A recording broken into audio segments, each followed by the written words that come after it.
বাবুজি আমার ভাইরা, খাতুনে জান্নাত ফাতেমা ফাতেমা ফাতেমা নিজের আব্বার কাছে গিয়ে প্রশ্ন শুরু করেছে, আমার আব্বা এখন বলে দেন আমি আগে জান্নাতে যাব না আমার ছোট আম্মা আয়েশা সিদ্দিকা ইনি আগে জান্নাতে যাবে, আপনি বলে দেন। আল্লাহর নবী অবাক হয়ে গেলেন। দুজন মহিলা দুই দিকে দাঁড়িয়ে, একটা হলো কলিজার টুকরা মেয়ে আর একটা হলো নিজের স্ত্রী আয়েশা, চুক্তি করে দাঁড়িয়ে রয়েছে। এমন তো অবস্থায় আয়েশা সিদ্দিকা বলছে আমি ফাতেমার আগে যাব জান্নাতে। এদিকে ফাতেমা ডেকে বলছেন আব্বা আমি কিন্তু আমার মায়ের আগে আমি যাব জান্নাতে। আল্লাহর নবী অবাক হয়ে গেল, নিজের মাথাতে হেড করলেন।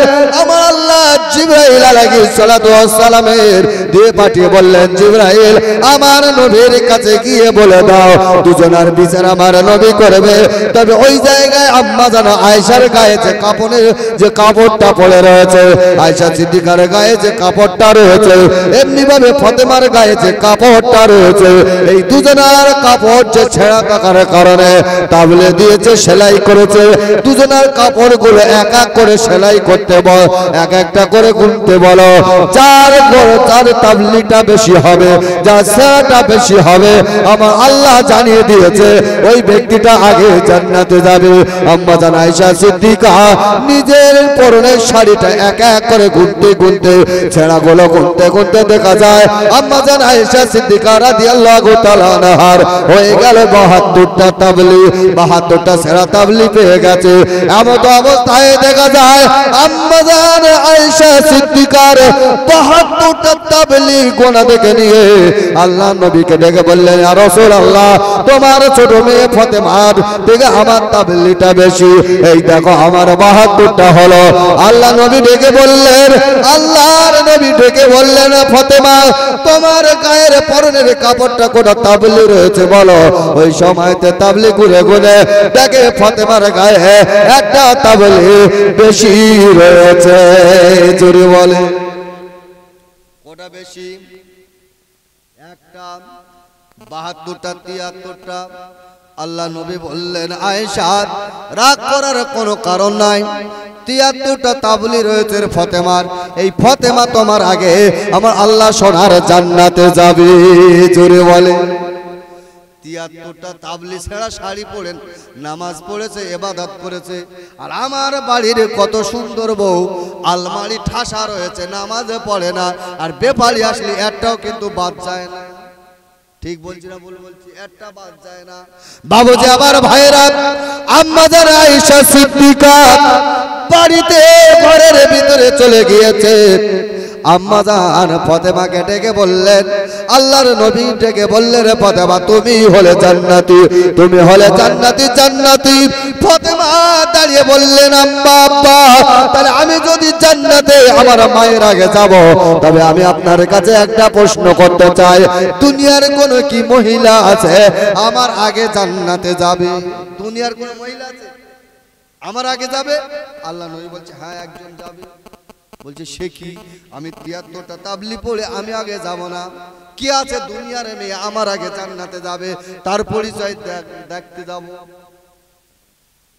রাসূলুল্লাহ ডেকে বললেন ফাতেমা জঙ্গলের ভিতরে চলে যাও, একজন গরিব অসহায় মহিলা মহিলা বাচ্চাদের খেলে জঙ্গলের ভিতরে থাকে, তার স্বামী জঙ্গল থেকে কাঠ কেটে এনে সংসার চালায়। তুমি চলে যাও, জেনে নাও যদি দুনিয়াতে তোমার আগে যে মেয়েটা জান্নাতে যাবে ওই মেয়েটা হলো একজন কাঠুরের স্ত্রী, ওই জঙ্গলের ভিতরে বসে রয়েছে। সোজা বাড়িতে চলে আসলেন হযরতে আলী রাদিয়াল্লাহু তাআলা নিজের স্বামীকে ডেকে বললেন স্বামীনি আমাকে একটু কোনো অনুমতি দেন, আমার আগে একজন মহিলা জান্নাতে যাবে, আমি একটু সেই মহিলাকে দেখতে যাব। বাবুজি আমার ভাইরা, ও যুবকেরা জওয়ানেরা, ও মায়েরা, বাবাজিরা কানটা খাড়া করে শোনেন, আল্লাহর নবীর ছোট মেয়ের কথা শুনে হযরত আলী রাদিয়াল্লাহু তাআলা আনহু ডেকে বললেন, ফাতেমা তুমি যে কাটুরের বিবিকে দেখতে যাবে, ওই কাটুরের বিবি তোমার আগে জান্নাতে যাবে? তাহলে হ্যাঁ। তাহলে তুমি দেখে কি শিক্ষা নেবে বলো? বলে আমি ওই মেয়েটার কাছে যাব, কোন কারণে আগে জান্নাতে যাবে ওই বিষয়টা আগে আমি ভালো করে বুঝবো, আর সেই বিষয়টা আমি মাথায় করে নিয়ে আমি রাসূলুল্লাহর মেয়ে আমি সেই পথে চলতে শুরু করব। জোরে বলে ওই মেয়েটা জান্নাতে যাবে, জান্নাত দখল করেছে আমার আগে। ওই মেয়েটা যেভাবে চলছে আমি ওই মেয়ের কাছ থেকে বর্ণনা শুনে নিয়ে আমি সেই রাতে চলবো, সেই রাস্তা আমি চলবো। কতটা আশার কতটা এখন।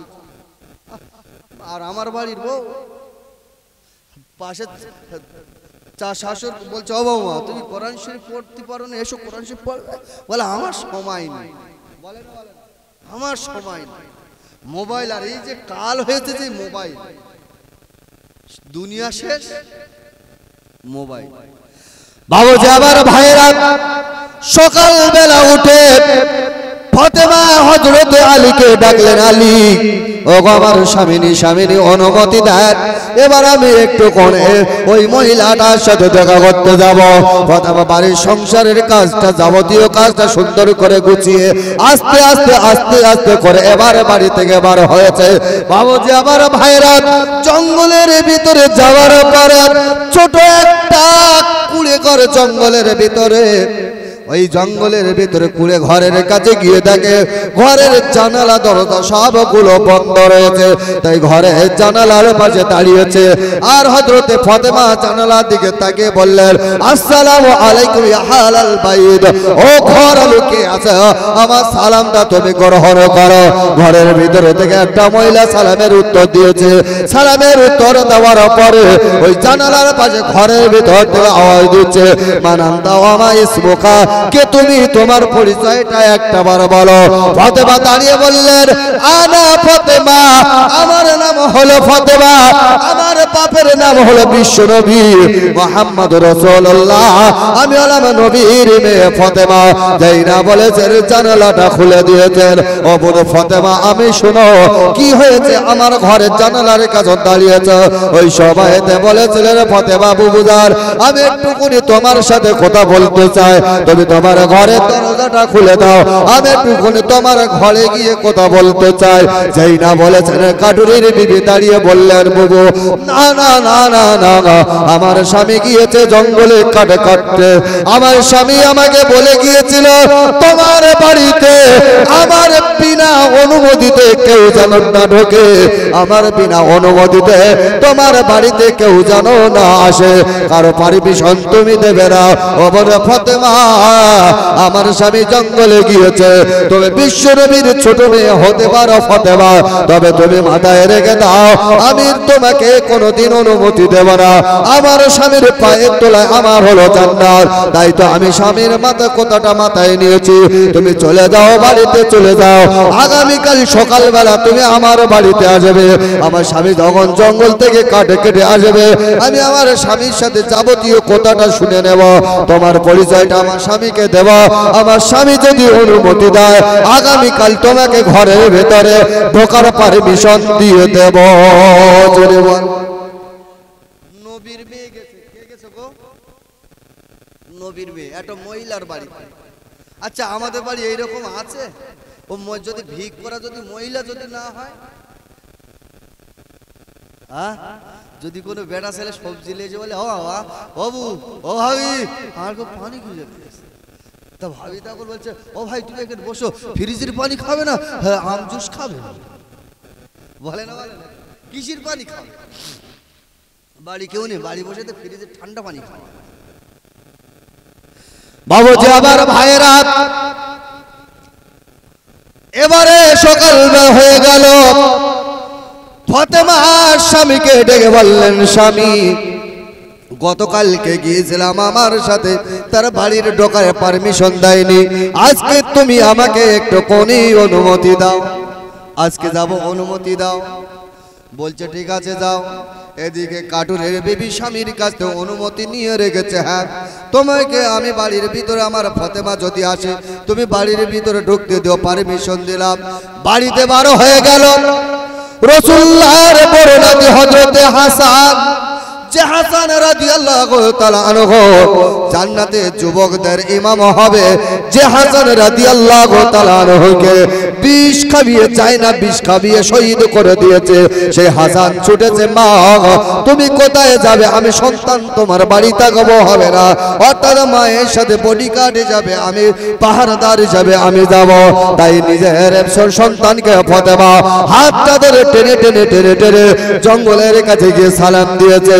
কাটুরের বিবি ঘরের জানালা খুলে দিয়ে বলল, বাবু কি হয়েছে? বলে তুমি কালকে বলেছিলে আজকে আসার জন্য, আজ তো আমি তোমার বাড়িতে এসেছি, তুমি এবার আমাকে বলে দাও, ঘরে দরজাটা খুলে দাও। ওই সময়তে কাটুরের বিবি ডেকে বলেছিল, না তোমাকে আমি বাড়ির ভিতরে ঢুকতে দেব না, আমার স্বামীর কাছে তোমার অনুমতি রয়েছে, কিন্তু এই যে যুবক ছেলেটা রয়েছে, এই ছেলেটা কে, এর পরিচয় আমি জানি না। বাবুজি আমার ভাইয়েরা, ফাতেমা দাঁড়িয়ে বললেন, ও কাটুরের স্ত্রী, আমার বাবু জানে, শোনো, এটা হলো আমার কলিজার টুকরা ছেলে হাসান। এই হাসানকে আমার নবী এত ভালোবাসে, সর্ব জায়গায় চুমকায় আদর করে, কোলে পিঠে করে আদর করে, কাছে রেখে দেয়। সেই আদরের টুকরা ইনি হলেন জান্নাতে সমস্ত যুবকদের ইমাম হবে। ওই সময়তে কাটুরের বিবি ডেকে বললেন, ওগো আমার বাবু জানে ফাতেমা, শোনো, তোমার আমি অনুমতি নিয়েছিলাম, কিন্তু ওই যুবক ছেলেটার অনুমতি নেয়নি, হাসানের অনুমতি নেয়নি, তুমি আমাকে বিয়াদবি ক্ষমা করো, আমাকে মাফ করো, আমি তোমাকে ঘরে ঢোকার অনুমতি দিতে পারবো না, আমি ঘরের দরজাখানা খুলতে পারবো না। ফাতেমা দাঁড়িয়ে বলে, আল্লাহ, এত সুন্দর স্বামীর কথা মাননেওয়ালা স্ত্রী সামান্য আমার কলিজার টুকরায় এসে বলে ঘরে ঢোকার অনুমতি দিল না। স্বামীর যতক্ষণ পর্যন্ত অনুমতি না নেবে ততক্ষণ পর্যন্ত ঘরে ঢুকতে দেবে না। মনটা খারাপ করে নিয়ে সন্তানকে হাতটা ধরে বাড়ি আসলেন। পরের দিন অনুমতি নিয়ে আবার যাবার সময় হোসাইন বলছে, দুই ভাই এবার আমরা যাব। দুই ভাইকে নিয়েছে। কাটুরির বিবি ডেকে বলে, শোনো, তোমার হাসানের অনুমতি নিয়েছি, কিন্তু হোসাইনের অনুমতি নেইনি, আমি ঘরের দরজাখানা খুলবো না। জোরে বল। আচ্ছা, এইরকম যদি বাড়ি থাকে আব্দুল কাদের জিলানী হবে না? হবে না? 18 পারা কোরআনের হাফেজ কে হয়েছে? আব্দুল কাদের জিলানী। আর আমাদের পেটে এখন আব্দুল কাদের জিলানী হচ্ছে না, টুনির মা হচ্ছে। হ্যাঁ, এই মোবাইল কাল, এই মোবাইল সব 12টা বেজে যাচ্ছে। পেটে বাচ্চা। বিশ্বনবী বলেছে, তোমার গর্ভে যখন সন্তান, তুমি বেশি বেশি করে কোরআন তেলাওয়াত করো, ওলিদের জীবনী পড়ো, তোমার সন্তান কি হবে? ভালো হবে। আমার মা বলে, আমি উঠতে পারবো না, বাপের বাড়ি যাব। 7 মাসে বাপের বাড়ি গিয়েছে, বাড়ি গিয়ে শুধু মোবাইল। একদিন যদি মোবাইল নেট শেষ হয়ে যায়, তা মাথায় মনে হয় বাস পড়ে না, পড়ে না। সন্তান ভালো আছে। বাবুজি আমার ভাইরা, পরের দিন আবার অনুমতি নিয়ে মনটা খারাপ করে যখন দরজার পাশে গিয়েছে, এইবারে কাটুরের বিবি দরজাখানা খুলে দিয়ে হযরতে ফাতেমা রাদিয়াল্লাহু তাআলা আনহাকে আস্তে আস্তে ঘরের ভিতরে নিয়ে যাচ্ছে, মেহমানদারি করাবে বলেন। কিন্তু কাটুরের বিবি ফাতেমার হাতটা ধরেছে, বুবু সোজা ঘরের ভিতরে তুমি চলো চলো, ঘরের ভিতরে সুন্দর জায়গা করেছে, আমার নবীর কলিজাটা টুকরা মেয়ে বসবে। ফাতেমা দাঁড়িয়ে ঘরের ভিতরে চোখের পানি ফেলে বলে, বুবু না, আমি তোমার ঘরের ভিতরে বসতে আসিনি, আমি তোমার ঘরের ভিতরে মেহমানদারি করতে আসিনি, আমি তোমার ঘরের ভিতরে এসেছি আমি কিছু জ্ঞান অর্জন করার জন্য।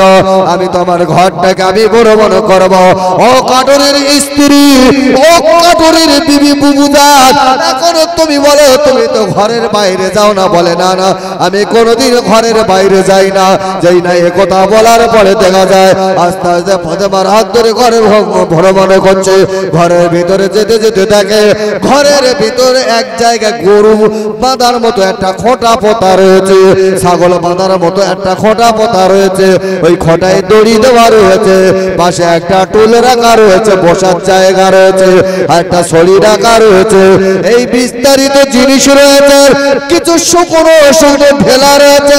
কাঠুরের বিবির জিনিসগুলো দেখার পরে ফতেমা আস্তে আস্তে করে কাঠুরের বিবির জড়িয়ে ধরে বলে, বুবু এই যে খোঁটাটা রয়েছে ঘরের ভিতরে, তোমার ঘরের ভিতরে কোনো গরু ছাগল আর কিছু নাই, তাহলে তুমি ঘরের ভিতরে খোঁটা পুঁতে রেখেছো কেন বলো? ওই কাঠুরের বিবি ফতেমাকে বুকে জড়িয়ে ধরে বললেন, বুবু ঘরের ভিতরে খোঁটা পুঁতে রাখার একটাই কারণ শোনো, আমার স্বামী সারাটা দিন কত মেহনত, আমার স্বামী সারাটা দিন কত কষ্ট করে, আমার মাথার ঘামকে পায়ে ফেলে জঙ্গলের ভিতরে বাঘের ভয় নয়, হিংস্র জন্তুর কোনো ভয় নাই, কাটতে সংসার চালাবার জন্য আমাকে আমার মুখে দুটো খাবার দেবে বলে, আমি স্ত্রী আমাকে খুশি রাখবে বলে ডাব গাছে ওঠে, গাছের মাথায় ওঠে, কত কষ্ট করে। আমার স্বামী যখন আমার বাড়ি আসবে, আমি যদি আমার এই ঘরে থেকে স্বামীর কাছে যদি কোনো অন্যায় আর অপরাধ করে থাকি, আমার স্বামীর কাছে যদি অন্যায় করে থাকে, আমার স্বামী যদি রাগান্বিত হয়ে যায়, আমার স্বামীকে বলা রয়েছে, স্বামী ঘরের ভিতরে এই খোঁটা দেওয়া রয়েছে, এই টুলটা রাখা রয়েছে, এই টুলে বসে এই ছড়িটা নিয়ে আমাকে মেরে আমার স্বামী রাগ মেটাবে, আমার গায়ে আঘাত করতে গিয়ে আমার স্বামীর যেন কোন রকম কষ্ট না হয়। জোরে বলে, আমি দোষ করলে আমার স্বামী ভালো জায়গায় বসে আমাকে মারবে, মারতে গিয়ে কোন রকম কষ্ট জানো।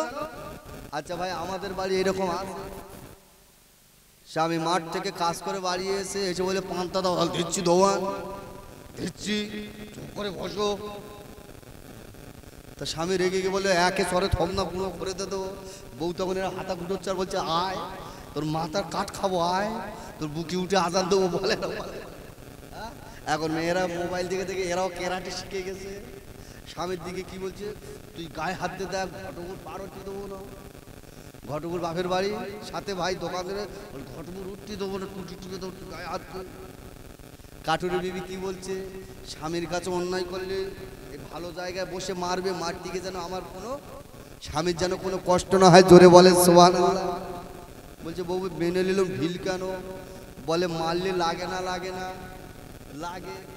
এখন যদি লাগে, আমি জ্বালা যন্ত্রণা সহ্য করতে যদি না পারি, আমি যদি ঘরের ভিতরে ছুটে চলে যাই, আমার স্বামী এ জায়গায় বসে এই শুকনো ঢেলাগুলো রয়েছে, এই ঢেলা ছুঁড়ে ছুঁড়ে মেরে তারা নিজের রাগটা মিটিয়ে নেবে। জোরে স্বামীর খেদমত কি রাখো, স্বামীর খেদমত আলাদা। বলছে তারপরে খোঁটা, বলে আরো দূরে গেলে আমার স্বামী আমাকে ধরে এনে গরুর মতো খোঁটায় বাঁধবে দড়ি দিয়ে, আর টুলি বসে বসে মারবে, মারতে গিয়ে যেন আমার স্বামীর কোনো কষ্ট না হয়। জোরে ফতেমা বলছে, বুবু খাওয়া হয়ে গেছে, ঘোড়া হয়ে গেছে, আমি আর থাকবো না, সোজা চলে যাব। বাবাজি আমার ভাইরা, বিষ্ণুনবীর ছোট মেয়ে ফতেমা কদম তুলে বিশ্বনবীর কাছে গিয়ে দাঁড়িয়ে গেছে। আসসালামু আলাইকা ইয়া রাসূলুল্লাহ, আসসালামু আলাইকা ইয়া হাবিবাল্লাহ। হুজুর, আমি আপনার কাছে এসেছি, আপনি যে মহিলাটার পরিচয় দিয়েছিলেন কাঠুরের বিবি, ওই কাঠুরের বিবিটা সত্যিকারে আমি আমার মনের থেকে বিশ্বাস করে নিয়েছি। ওই মহিলাটা তার স্বামীকে যতটা মহব্বত করে, ভালোবাসে, এতটা মহব্বত আর ভালোবেসেছে যে ভালোবাসার কারণে আমার আল্লাহ খুশি হয়ে আগে জান্নাতে দাখিল করে দিয়েছে। জোরে বলেন একবার দরুদ আল্লাহুম্মা।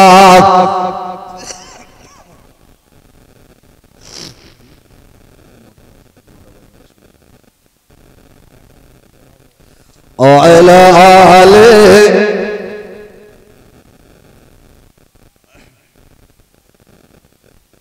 বৈজ্ঞানিকদের বৈজ্ঞানিক আঙ্গন বীজি, বিজ্ঞানীদের বিজ্ঞানিক আঙ্গন বীজি, এমন সুন্দর দয়ার নবী খুঁজে পাইবানি। বৈজ্ঞানীদের বৈজ্ঞানিক আঙ্গন বীজি, বিজ্ঞানীরা রকেট চেপে চাঁদের দেশে যায়, আর আমার নবী রকেট ছাড়া মেরাজ শরীফে যায়। জোরে বলে সুবহানাল্লাহ। কদিন আগে ত্রিপুরা যাব প্লেনে করে, আপনাদের ইমাম সাহেব যদি প্লেনে করে ওয়াজ করতে যায়, প্লেনে করে ওয়াজ করে যদি বাড়ি আসে, গ্রামের মসজিদের মুসল্লিরা খুশি হবে না? চার দোকানে কেউ এসে বলবে, এই তোদের ইমাম সাহেব সাইকেল চালায়, তোদের ইমাম সাহেব শুধু ভাঙড়ে আসবারে মিলাদ করে, তুই জানিস আমাদের ইমাম প্লেন চেপে জলসা করে এসে? বলবে না? বলবে না? কারণ নিজেকে আত্মগরিমা দেখাবে, আমাদের হুজুর প্লেন চেপেছে।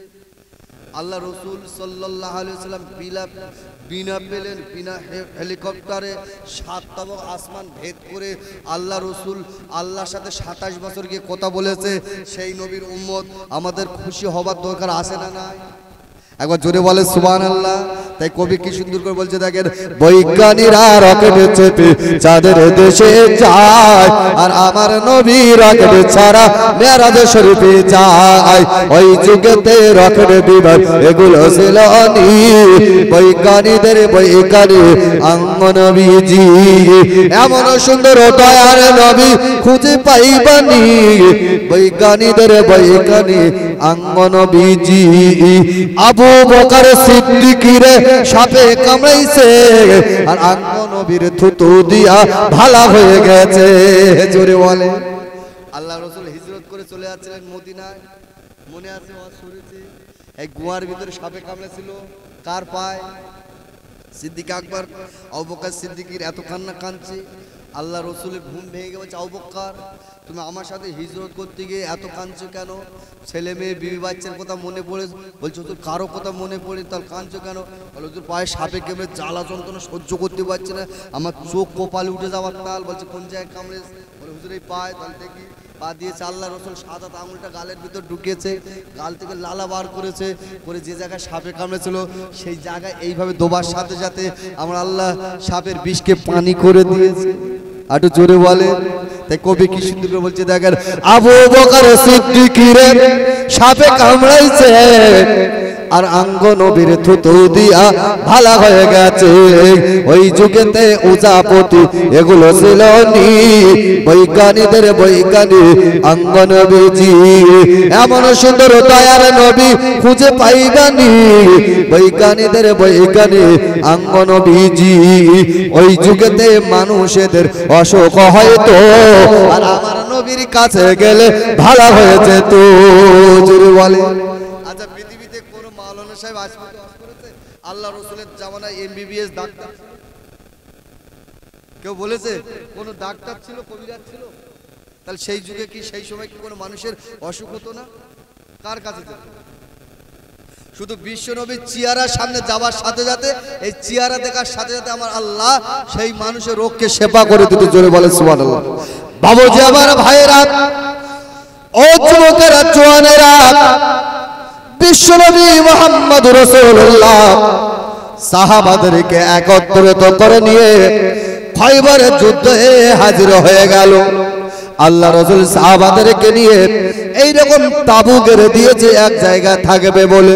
তাবুর ভিতরে সমস্ত সাহাবীরা রয়েছে, ওদিকে ইহুদি কাফেরের বাচ্চারা তাবু গেড়ে দিয়েছে। কাফেরের বাচ্চা বিরাট সুন্দর তাবু গেড়েছে, ওই তাবুর ভিতরে কাফেরের বাচ্চারা রয়েছে, ইহুদির বাচ্চারা রয়েছে, এদিকে বিশ্ব নবী তার সাহাবাদেরকে রয়েছে। আল্লাহ নবী সকালবেলা হয়েছে, আজকেই খয়বরের যুদ্ধে আমি যার প্রধান সেনাপতি করব, তিনি হবেন প্রধান সেনাপতি। সেই ব্যক্তি যদি শহীদ হয়ে যায়, ওই শহীদের বিনিময় ওই ব্যক্তিটা বিনা হিসাবে সোনার জান্নাতে চলে যাবে। জোরে বলে।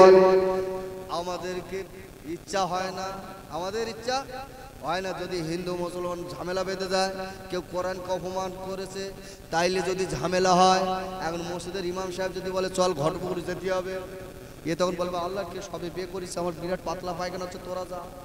বলবে না? বলবে না? ভাববে যে আমি সুন্দর বৌরিকে দিকে আর ওকে মরণটারও নাই, ওদিকে কিন্তু কোরআন শেষ হয়ে যাচ্ছে, বলবে আমার বিরাট পায়খানা লেগেছে, আমি বাথরুম করে যাচ্ছে, চল। বলবে না? বলবে। আরে ঈমান কমজোর। বাবুজি, আমার ভাইয়েরা, বিশ্বনবী ফজরের নামাজের পরে বসে রয়েছে, সমস্ত সাহাবারা এক এক করে নবীর কাছে এসেছে। আমি যাব, আমি হব সেনাপতি, আর ওই সেনাপতি হওয়ার পরে আমি যদি শহীদ হয়ে যাই তাহলে আমি বীরা হিসেবে জান্নাত পেয়ে যাব। খুশিতে বাগে বাগ হুজুর আমাকে অনুমতি দেন, আজকে খয়বরের যুদ্ধে আমাকে প্রধান সেনাপতি বানিয়ে দেন। এক এক করে সেনাপতি চায়। আল্লাহ নবী ডেকে বললেন, না আমি কাউকে সেনাপতি করব না, তবে শুনে রেখে দাও, জেনে রেখে দাও, আমি শেরকে সেনাপতি করব। শের মানে বাঘ, বাঘকে বলে না হযরত আলী।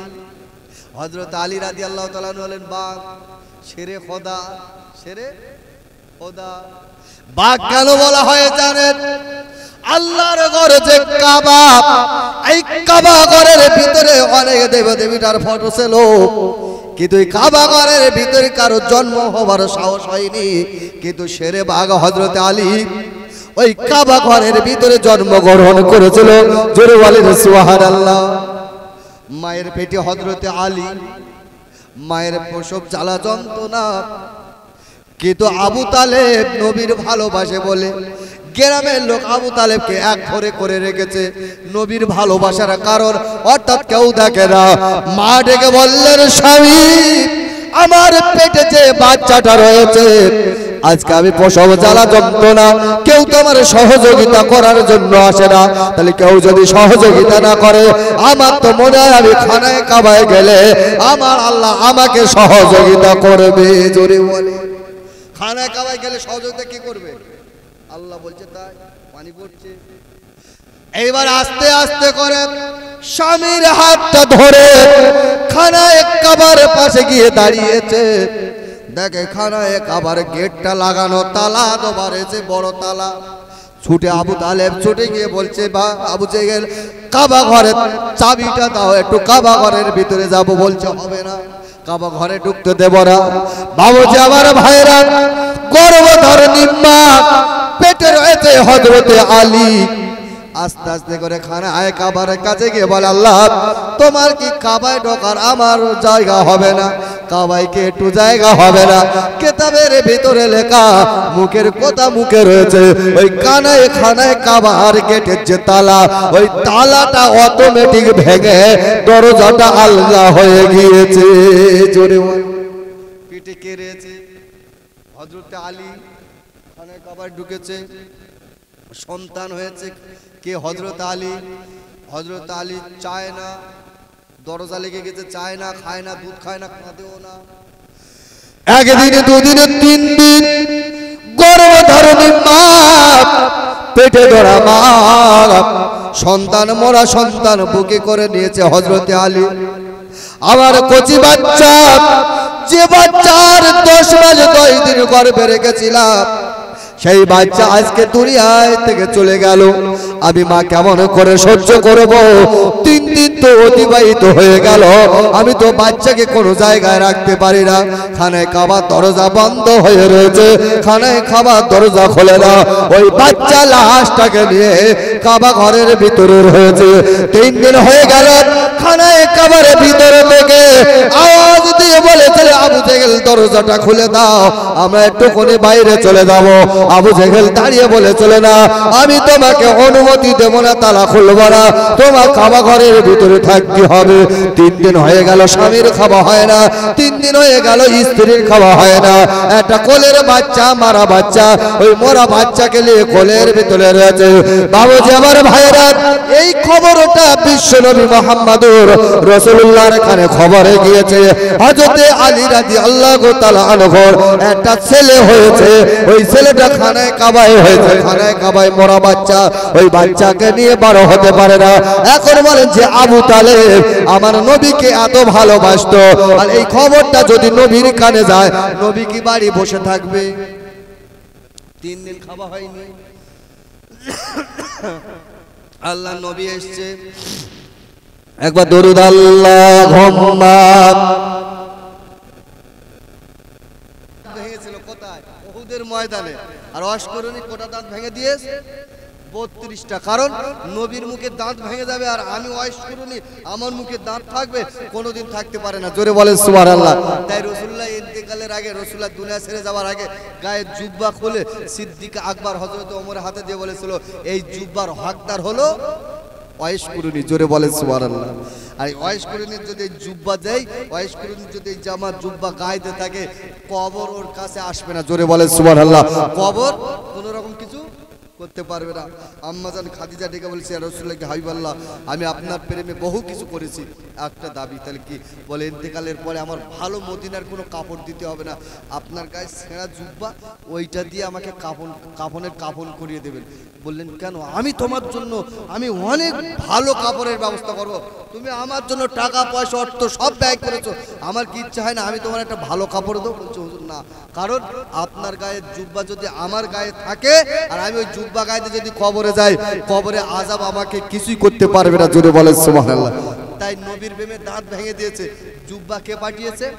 নবী। তাই কবি কি সুন্দর করে বলছে, দেখ, নবীর প্রেমে ওয়াইশ কুরুনি পাগল হইয়া আর 32 দন্দ ভেঙে দিল পাগলামি করিয়া। আরে পাগল কুলের শিরোমণি জানেন সকলে, আমাদের জীবন ধন্য হয়তো নবীজির পাইলে। পাগল হইয়া পাগল ডাকে কোন পাগলে, আমাদের জীবন ধন্য হয়তো নবীজির পাইলে। আল্লাহুম্মা সাল্লি আলা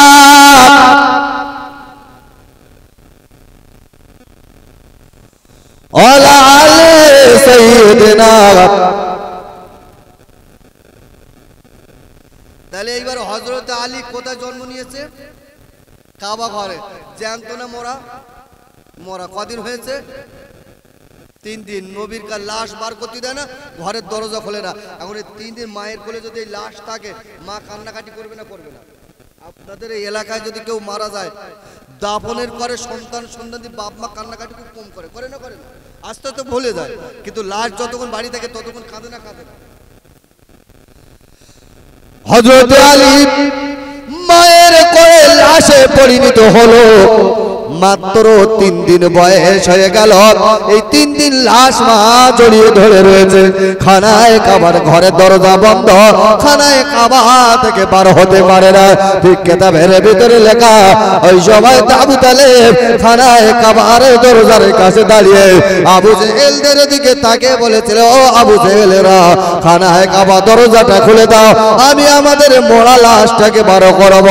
ওই সময় আবু জেহেল দাঁড়িয়ে বলেছিলেন, আবু তালেব, তোমার পাওয়ারটা ছিল আলাদা, তবে পাহাড়ে তুমি কাবা ঘরে দরজা খুলে কাবায় ঢুকে গিয়েছো। কাবার ভিতরে তুমি তোমার স্ত্রীকে নিয়ে কাবায় ঢুকেছো। কোন মহিলাদের কাবার ভিতরে ঢোকার পারমিশন আমরা দেই না, কিন্তু তুমি তোমার স্ত্রীকে নিয়ে খানায় কাবায় ঢুকেছো, অর্থাৎ আমরা খানায় কাবা দরজা খুলবো না, খানায় কাবা থেকে তোমার স্ত্রীকেও বার করবো না, তোমার বাচ্চাকেও বার করবো না।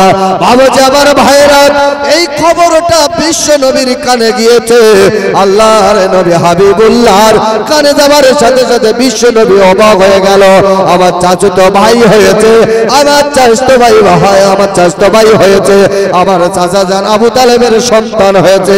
শুনেছি নাকি সন্তানটা মারা গিয়েছে, সেই সন্তানটা নাকি খানায় কাবায় হয়েছে। না না বিশ্ব নবী, আমি আর বাড়ি থাকবো না। তাই আল্লাহর নবী হাবিবুল্লাহ দু জাহানের বাদশা সৈয়দুল মুরসালিন আস্তে আস্তে করে কদম তুলে খানায় কাবা দরজার পাশে দাঁড়িয়ে গেছে। আবু জেহেলরা সবাই চাতকপথের মতো দাঁড়িয়ে রয়েছে, চারিদিকে চুক্তি করে দাঁড়িয়ে রয়েছে। বাবু যে আমার ভাইরা, বিশ্ব নবী চাচা আবু জেহেল চাচা আস্তে আস্তে করে হাত দুখানে তুলে বলে, চাচা একটা বার খানায় কাবার চাবিটা আমাকে দেওয়া হোক। ওই কাবা ঘরের ভিতরে আমার চাচিমা আমাকে বড় মহব্বত করতো, ভালোবাসতো। আমার চাচা জান আমাকে বড় ভালোবাসতো, মহব্বত করতো। তারা ঘরের ভিতরে বন্দী হয়ে গেছে, আমি কাবা ঘর থেকে তাদের বার করব। আবু জেহেল দাঁড়িয়ে বলেছিলেন, মোহাম্মদ, কাবা ঘরের ভিতরে বন্দী হবার একটাই কারণ, তোমার চাচা তোমার চাচি তোমাকে বড় মহব্বত আর প্রিয়ার করতো, এই জন্য আমরা ঘরের ভিতরে বন্ধ করে রেখেছি। চাবি দেইনি, আর চাবি দেওয়া হবে না, আমরা কাবা ঘরের দরজা খুলে দিতে পারবো না। আল্লাহর নবী হাবিবুল্লাহ তু জাহানের বাদশাহ আস্তে আস্তে করে খানায় কাবার দরজার পাশে দাঁড়িয়ে আল্লাহর দিকে তাকে আসমানের দিকে তাকে বলে আল্লাহ তুমি তো হলে ইন্নাল্লাহ আলা কুল্লি শাইইন কাদির আল্লাহ তোমার কুদরতি ক্ষমতার কুদরতি পাওয়ার আলাদা তুমি তোমার কুদরতি ক্ষমতায় খানায় কাবা দরজাটা খুলে দাও মুখের কথা মুখে রয়েছে আমার আল্লাহর কুদরতি ক্ষমতায় খানায় কাবার দরজা একেবারে খুলে দিয়েছে জোরে বলেন একটু জোরে বলে সুবহানাল্লাহ দাঁড়িয়ে রয়েছে কারা? আবু জেহেলেরা চোখ কপালে উঠবে না উঠবে না যে আমরা চাবি দিয়ে তো বিনা চাবিতে তো ঘর খুলছে আর ঢুকছে অবাক হবে না হবে না হ্যাঁ সব আল্লাহ নবী কাবা ঘরের ভিতরে গিয়ে দেখছে আম্মাজান চাচিমা হযরত আলীকে এরকম কোলে করলে বিশ্ব নবীকে দেখার পরে ডুকরে কেঁদে উঠেছে ও ভাতিজা মুহাম্মদ 10 মাস 10 দিন ঘরে বেড়ে গেছিলাম পেটে ধরা মা নারী ছেড়া মা আজকে আমি এত কষ্ট করেছে আমার সন্তান পেটে কত লাথি দিয়েছে কত কিনোর গুতো হাটের গুতো মাথার গুতো আমি মা সহ্য করতে পারিনি আমি রান্না করতে গিয়ে বসেছি আমার ব্যথা যন্ত্রণা কমে যাবার পরে আমি আবার রান্না বান্নার কাজ করেছি সংসারের কাজ করেছে আমি গর্ভধারণী মা খানায় খাবার তোমার স্বাস্থ্য ভাইকে জন্ম দিয়েছি তোমার স্বাস্থ্য ভাই আমার পেট থেকে এসেছে কিন্তু আমি মা সহ্য করতে পারি না আমার 3টে দিন হয়ে গেল তোমার স্বাস্থ্য ভাই এখনো খাইনি তোমার স্বাস্থ্য ভাই এখনো তাকায়নি তোমার স্বাস্থ্য ভাই এখনো দুধ খায়নি তোমার স্বাস্থ্য ভাই কাঁদেনি তোমার চাচাজান হাত ধরে বলে এই বাচ্চাটা মরা বাচ্চা এই বাচ্চাটা জীবিত নয় এই না বলে কাঁদে আল্লাহর নবী হাবিবুল্লাহ তু জাহানের বাদশা সাইয়্যিদুল মুরসালিন ডেকে বললেন চাচিমা চাচিমা তুমি এমন করে কেঁদো না আমার জগতে মা নাই তুমি আমাকে মায়ের মতো ভালোবাসতে তুমি আমাকে মায়ের মতো পিয়ার করতে মা তুমি কাঁদবে আমি সন্তান সহ্য করতে পারবো না তোমার কলিজার টুকরা বাচ্চা আমার স্বাস্থ্য ভাইকে একটা বার আমার কোলে তুলে দাও তুমি একটা বার আমার কোলে তুলে দাও আমার বাচ্চা মরা হবে আপনার বাচ্চা মরা হবে আমার স্বাস্থ্য ভাই মরা হবে আমি নবী সহ্য করতে পারবো না না না না আমার খানায় কামায় হয়েছে এটা তো আমি মেনে নিতে পারি না চাচিমা তোমার কলিজার টুকরা বাচ্চাটা একটা বার আমার কোলে দাও মুখের কথা মুখের হয়েছে চাচিমা নিজের কলিজার টুকরা বাচ্চা আস্তে আস্তে করে নিয়ে এবারে বিশ্ব নবীর কোলে তুলে দিয়েছে আর বিশ্ব নবীর কোলে দেওয়ার সাথে সাথে আল্লাহ নবী 3 দিনের বাচ্চা যে বাচ্চা 3 দিন দুনিয়ার মুখ দেখেনি চোখটা খোলেনি যে বাচ্চা 3 দিন দুধ খায়নি যে বাচ্চা 3 দিন কান্নাকাটি করেনি আল্লাহ নবী এইভাবে হাতে করে নিয়ে শাহাদাত আঙুলটাকে নিয়ে বিশ্ব নবী মুহাম্মদ রাসূলুল্লাহ গালের ভিতরে ঢুকে লালা ঢুকে যে হযরত আলী 3 দিনের বাচ্চার গালে দিয়েছে তোমার সাথে সাথে হযরত আলী ক্যা করে কেঁদে উঠেছে এত জোরে বলে সুবহানাল্লাহ খুশি হবে না